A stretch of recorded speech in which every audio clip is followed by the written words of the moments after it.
Hello बच्चों।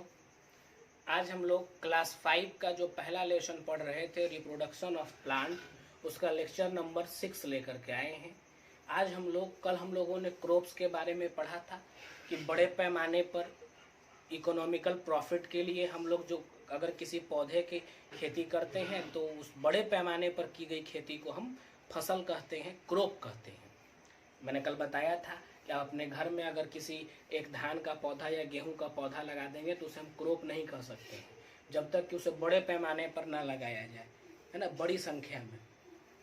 आज हम लोगों का टॉपिक है एग्रीकल्चर। क्रॉप्स में हम लोगों ने 2 तरह का क्रॉप्स पढ़ा था, रबी क्रॉप और खरीफ क्रॉप, है ना। आज हम लोगों का टॉपिक है एग्रीकल्चर। एग्रीकल्चर का मतलब क्या होता है? इसको हिंदी में कृषि कहते हैं, मतलब खेती। तो खेती में क्या क्या होता है, खेती कैसे होता है, इन सभी बातों पर हम लोग आज चर्चा करने वाले हैं, है ना। तो एग्रीकल्चर क्या है? तो एग्रीकल्चर जो है फसल को उगाने की प्रक्रिया को एग्रीकल्चर कहते हैं, है ना। फसल, पौधा नहीं। पौधा, किसी एक पौधे को उगा देंगे तो उसको एग्रीकल्चर नहीं कहेंगे। फसल, फसल का मतलब कि किसी एक पौधे को रोपा गया है काफी बड़े पैमाने पर, बड़ी संख्या में, तो उसे हम फसल कहते हैं। तो जो क्रॉप्स हैं उनके उगाने की प्रक्रिया को हम एग्रीकल्चर कहते हैं। और लेकिन अब अच्छी फसल के लिए, अच्छा फसल के लिए हम किसान जो है वो क्या क्या करते हैं, उन्हीं सब बातों पर हमको आज चर्चा करना है अच्छे फसल के लिए। तो सबसे पहली बात कि सबसे पहले किसान क्या करते हैं कि जो मिट्टी है खेत की उसकी जुताई करते हैं, प्लोइंग करते हैं, मतलब ताकि खेत की मिट्टी जो है वो फुल्का हो जाए, वो भुरभुरी मिट्टी हो जाए, ताकि उसमें आसानी से हवा अंदर जाए, क्योंकि हवा अंदर जाएगी और सीड्स को एयर मिलेगा तभी ना वो जर्मिनेट हो पाएगा। तो सबसे पहली जो प्रक्रिया है, खेत की जुताई करते हैं और उसमें हम लोग खाद मिलाते हैं, मैनुअर मिलाते हैं। मैनुअर का मतलब जो घर से निकला हुआ कूड़ा कचरा, गाय का गोबर वगैरह होता है, उसको मैनुअर बोलते हैं। तो उसको सबसे पहले हम लोग खेत को जुताई करके उसको मिला देते हैं। चलिए आगे देखते हैं। अगला क्या है कि सो सीड्स ऑफ गुड क्वालिटी, यानी कि अच्छी क्वालिटी का बीज को बोते हैं। अगर बीज सड़ा हुआ हम बो देंगे, बीज खराब बो देंगे, तो उससे सही पौधा नहीं उगेगा।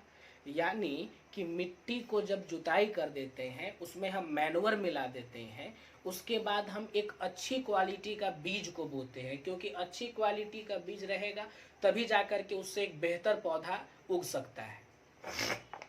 आगे देखते हैं। Irrigate the crop at regular interval.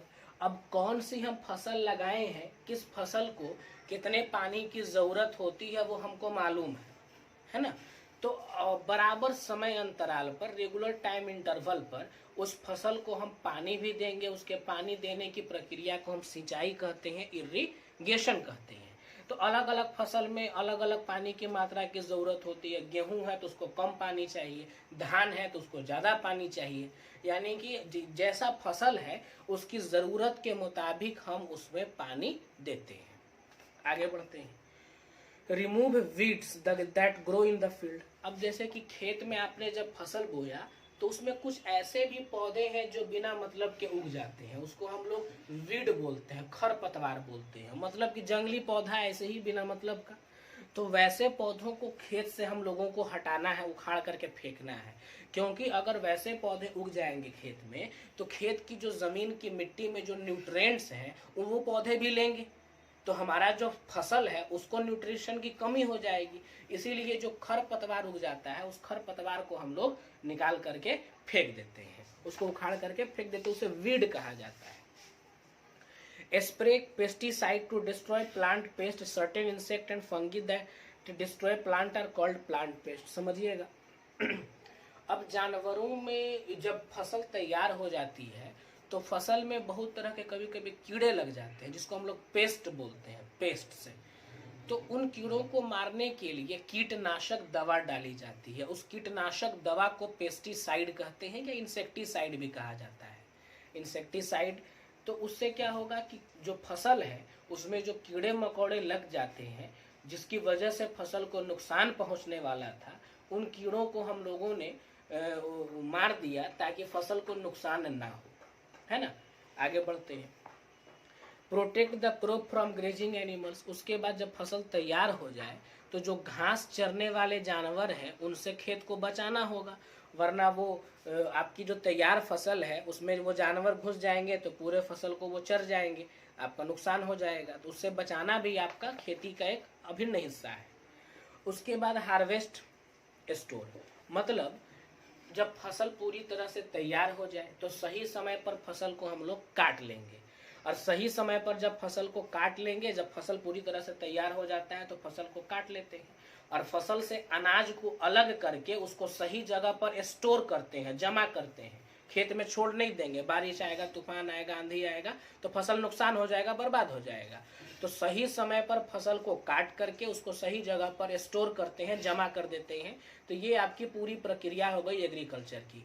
लेकिन सभी तरह के फसल स्टोर नहीं किए जाते हैं, मतलब सब्जी, अब बड़े पैमाने पर आपने कद्दू लगाया, बड़े पैमाने में आपने गोभी लगाया, तो वो भी क्रॉप है, वो भी फसल है। तो क्या उसके फल को, उससे मिलने वाले काटने के बाद उसको आप स्टोर करिएगा घर में? नहीं। तो फल और सब्जियां स्टोर नहीं की जाती हैं, है ना। लेकिन जो अनाज है, चावल, गेहूं, मकई, ज्वार, बाजरा, दाल, चना, इन सब को स्टोर किया जाता है, लेकिन फल और सब्जियों को स्टोर नहीं किया जाता है। यानी कि एग्रीकल्चर में प्रोसेसेस क्या थे? तो सबसे पहले किसान जो है खेती करने से पहले वो मिट्टी को तैयार करता है। मिट्टी को तैयार करने के लिए मिट्टी की जुताई करता है, जिससे मिट्टी जो है वो फुल्का हो जाए, भुरभुरा हो जाए, ताकि उसके अंदर हवा जा सके, पहला। उसके बाद उसमें मैन्योर मिलाता है, जो घरेलू खाद है। उसके बाद अच्छी क्वालिटी का बीज बोता है ना। उसके बाद समय समय पर उसमें इरिगेशन करता है, पानी देता है, सिंचाई करता है। उसके बाद कुछ अनवांटेड प्लांट उसमें उग जाते हैं, जिसे वीड कहते हैं, खरपतवार कहते हैं, उसको उखाड़ करके फेंकता है। उसके बाद फसल जब तैयार हो जाती है तो उसमें कीड़े मकोड़े लग जाते हैं, तो कीड़े मकोड़ों को मारने के लिए इंसेक्टिसाइड और पेस्टिसाइड का छिड़काव करता है। उसके बाद घास चरने वाले जानवरों से अपने खेत को बचाता है, और जब फसल तैयार हो जाती है तो उसे काट लेता है, हार्वेस्ट बोलते हैं इसको, और सही जगह पर स्टोर कर लेता है ना। चलिए आगे बढ़ते हैं। अब स्टोरेज ऑफ हार्वेस्टेड क्रॉप्स आपका अगला टॉपिक है। मतलब कि जो फसल आपने खेत में तैयार फसल को काटा, उसे आप कैसे जमा करेंगे, कैसे इकट्ठा रखेंगे। तो याद रखिएगा, क्या यह संभव है कि फसल जब खेत से काटा जाता है तो तुरंत पूरा फसल बिक जाए? ये जरूरी नहीं है। तो फसल को एक साफ जगह और उनके प्रॉपर कंडीशन में, मतलब ना बहुत ठंडी जगह, ना बहुत गर्म जगह, पानी वाली जगह ना हो, सूखा जगह हो, वैसी जगह पर फसल को हम लोग साफ सुथरी जगह पर जमा करते हैं। अलग अलग जो फसल है उनको रखने के लिए अलग अलग तरह का कंडीशन चाहिए होता है। जैसे कि फल और सब्जियां, तो ये इनको ठंडी जगहों पर रखा जाता है, थोड़े समय के लिए ही रखा जाएगा। और जो अनाज है, दाल है ना, उनको हम लोग सूखे घर में, सूखे गांव देहात में भाड़ी वगैरह होता है जिसको हम लोग ग्रेनरीज कहते हैं। क्या कहते हैं? ग्रेनरीज। तो उनको ग्रेनरीज में रखा जाता है, या ड्राम आ गया स्टील वगैरह का, लोहा का, है ना। तो उसको हम लोग रखते हैं उसमें, ताकि फसल जो है वो सही रह सके, ताकि फसल आपका खराब ना हो सके। तो अलग अलग फसलों को स्टोर करने के नियम और तरीके अलग अलग है ना। जैसे कि फल और सब्जियों को ज़्यादा दिन हम स्टोर नहीं रख सकते हैं, और रखना भी है कुछ दिन तो कोल्ड स्टोरेज में, मतलब ठंडी जगहों पर रखा जाएगा। उसके बाद जो अनाज है, चावल, गेहूँ, दाल, चना, है ना, तो इन सब ये अनाज है, इनको रखने के लिए अपने घरों में रखेंगे, सूखी जगह पर रखेंगे, और सूखी जगह पर रखेंगे। और इनको रखने के लिए हम ड्राम वगैरह का इस्तेमाल करते हैं। तो अनाज रखने के लिए जो जगह होता है उस जगह को ग्रेनरीज कहा जाता है, ग्रेनरीज, है ना। इससे वो फसल जो है वो खराब नहीं होते हैं। तो इस तरीके से हम लोगों ने रिप्रोडक्शन ऑफ प्लांट जो लेसन था वो पूरा कंप्लीट कर लिया। अब आप लोगों का होमवर्क ये है कि इसमें के एक्सरसाइज में जितने भी क्वेश्चन आंसर हैं उन सभी क्वेश्चन आंसर को आप सॉल्व करें, अपने से सॉल्व करें। वैसे कल हम व्हाट्सएप पर इसका क्वेश्चन आंसर भेजेंगे, तो सभी लोग अपना अपना क्वेश्चन आंसर मिला लेंगे, है ना।